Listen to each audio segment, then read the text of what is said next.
Hey, Mason. Yeah? You're my boy.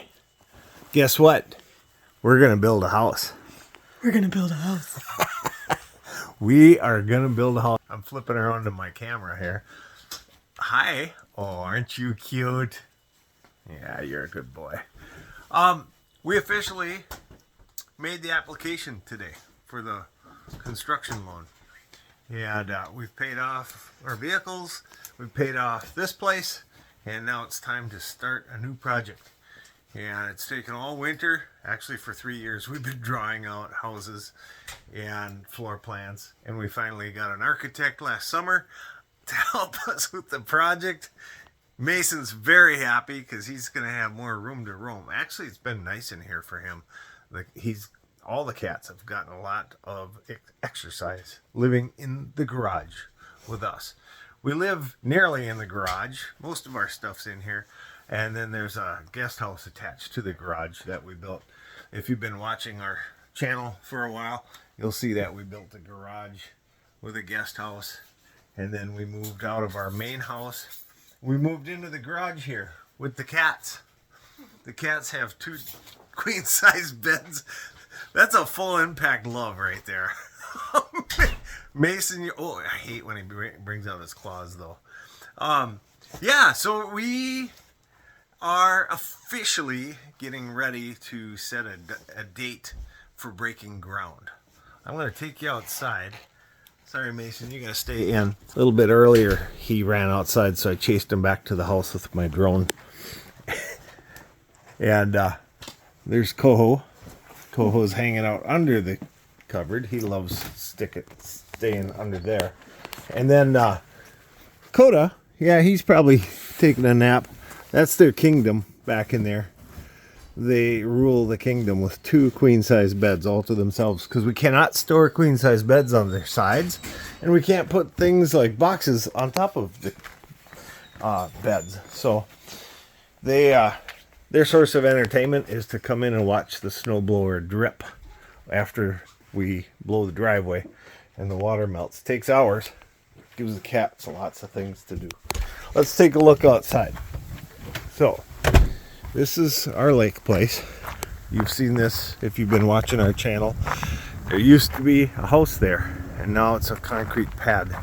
We have our camper parked outside because there's no room in the garage. It's April. I'm going to show you pictures and videos. 2 years ago, this week, we put the docks out. This year, we've got several feet of snow still melting. Our shed, our garden shed behind the car there is, you can't even see it. Well, I guess you can see the front where the door is, but you can't get in it. My son-in-law needed a metal detector to find his wedding band because it came off his finger and the snowblower blew it off into the neighbor's yard. They live in our old house where we used to live. I don't know if you knew that. They bought it from us, and I was reluctant to sell to family because I'd rather just sell a house and move and not think about it. But they got jobs back in the Fargo area, and so they live there now. So that's kind of cool because you're still going to see that house in some videos. In fact, you'll see clips from last summer when our beloved Kira passed away. I was at their house. And so there's the shed sitting in the snowbank. And we're going to go back. So where we took out that house, it got moved off. We sold it. And we're going to start building. So you're going to watch the process with us as we go through home building. Home building 101. I'll give you tips that I've learned. I'm no expert by any means. But basically it started with a vision of having, we were going to try and stay just a little bit bigger than the square footage of the last house that was here. And that was the hard part, drawing out enough for us to live full-time here, but not have a whole lot of additional space and save costs. Then COVID came along, and then the prices went up, and then the supplies became very hard to get, especially wood, windows, trusses, air conditioning equipment. So We've had a lot of delays. We've been living in our guest house behind the garage. And so this is where eventually a house is going to form. It's going to happen pretty fast once the snow melts. They'll break ground. They'll add in they'll do some leveling.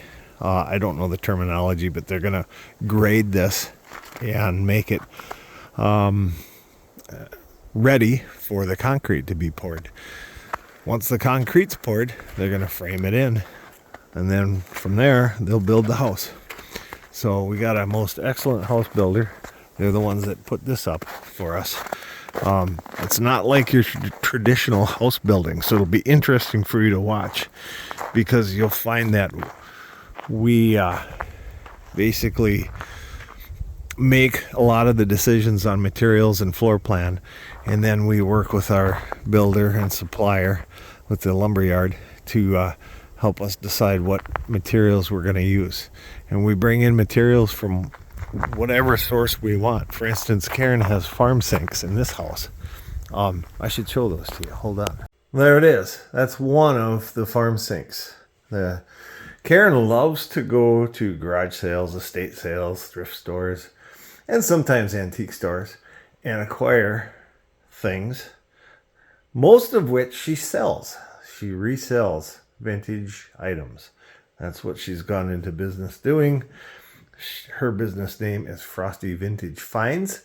Frosty's Vintage Finds. It's a Facebook site too. You can look at it there. We also have an eBay site called Frosty Guy. We've had that for a long time.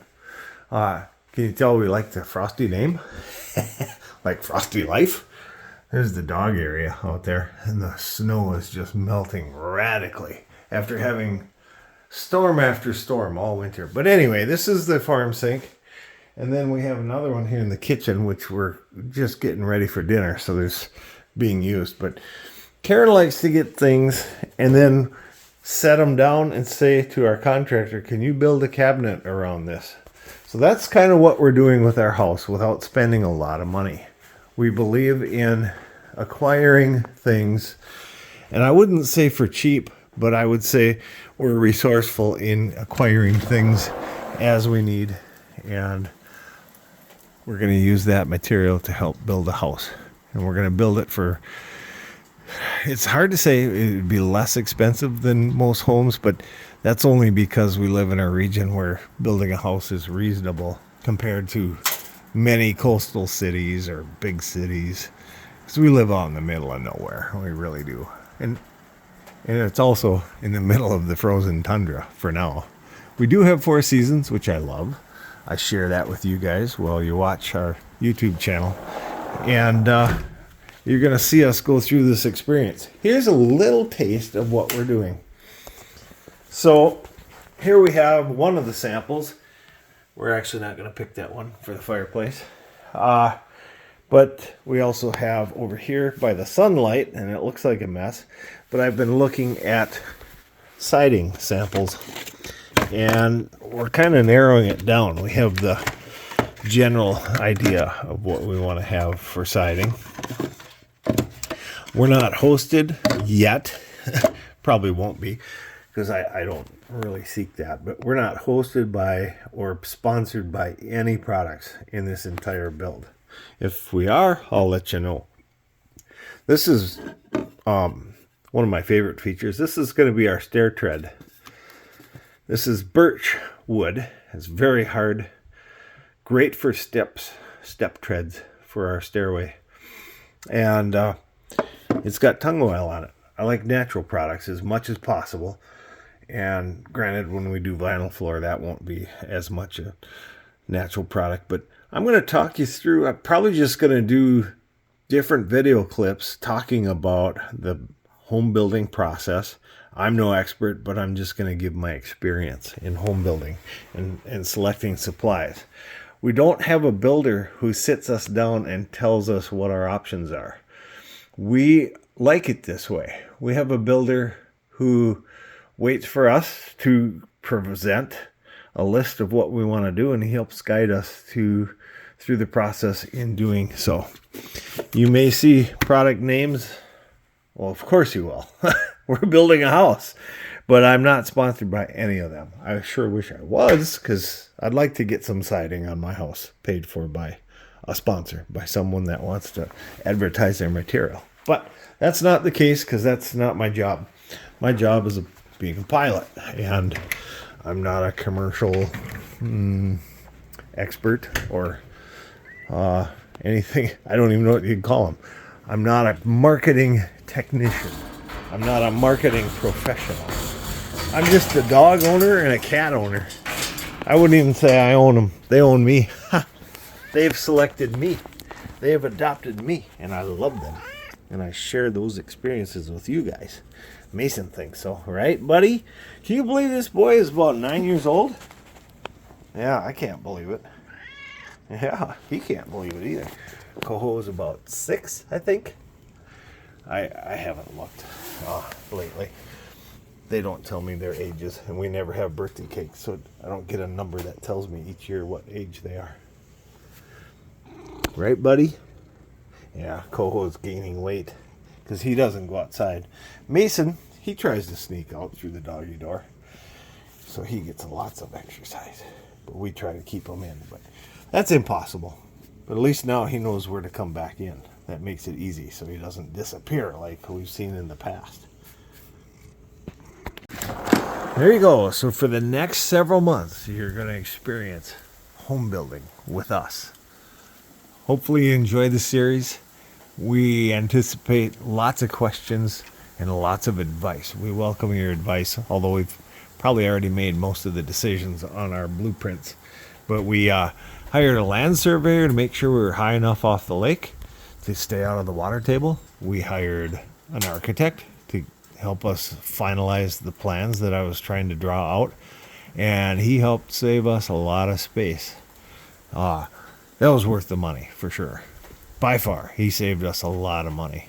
Even though it is expensive to hire an architect, at the same time, they could save you a lot of money by giving you additional space and shrinking down your floor plan.